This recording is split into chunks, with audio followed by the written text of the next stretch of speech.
Election Day is less than 2 weeks away now, and we have a heavy dose of politics for you tonight with a winter weather outlook to cleanse our palate later on. But with Multnomah County's new ranked choice voting this year, when should you be expecting results? It's our big story tonight.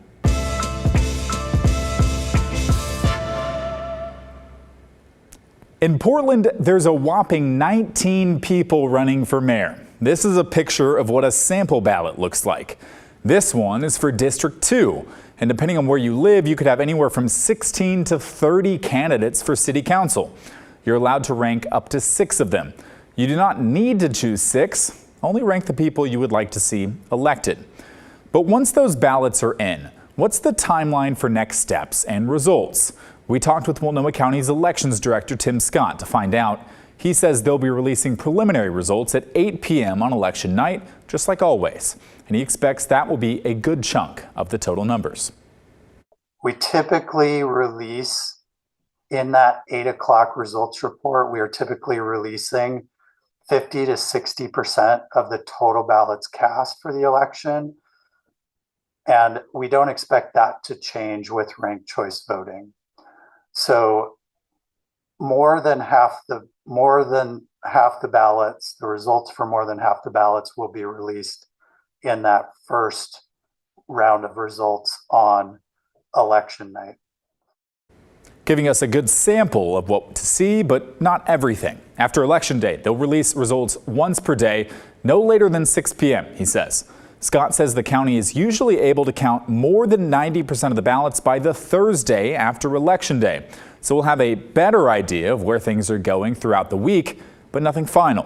Multnomah County will have a website where you can watch how the Portland votes are tabulated and how the results change as votes are transferred under ranked choice voting. Remember, with ranked choice voting, a candidate has to pass a threshold to be declared the winner. For city council, since there will be 3 winners, that threshold is 25% plus 1 vote. In each round, the candidate with the lowest number of first choice votes will be dropped, and their votes move to the voter's second choice, and so on, until 3 people meet the threshold. So here's an example that Multnomah County put up to show how that process will work. This is a fictional District 2 race. You can see there are 24 candidates. In the first round, everyone's first choice picks, Barry Brown, has the most votes, but only 17%.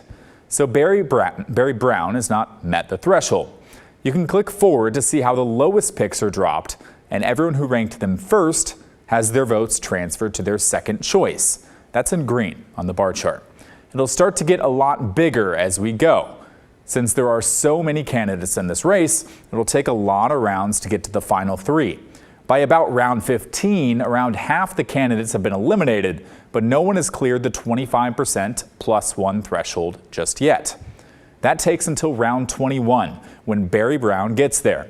And by round 24, we have 3 who made the cut. Scott says this process will be instantaneous, but they're planning on publishing the data for each round every night as more ballots get counted. One of our clear priorities in Multnomah County is transparency. We want voters to have all the information that we have when we have it. We don't want to leave anyone in the dark. And so by presenting the results in this way, voters get to see what happens as we are going. Again, Scott says most of the ballots should be counted by the Thursday after Election Day. The official winners won't be declared until the vote is certified, December 2nd.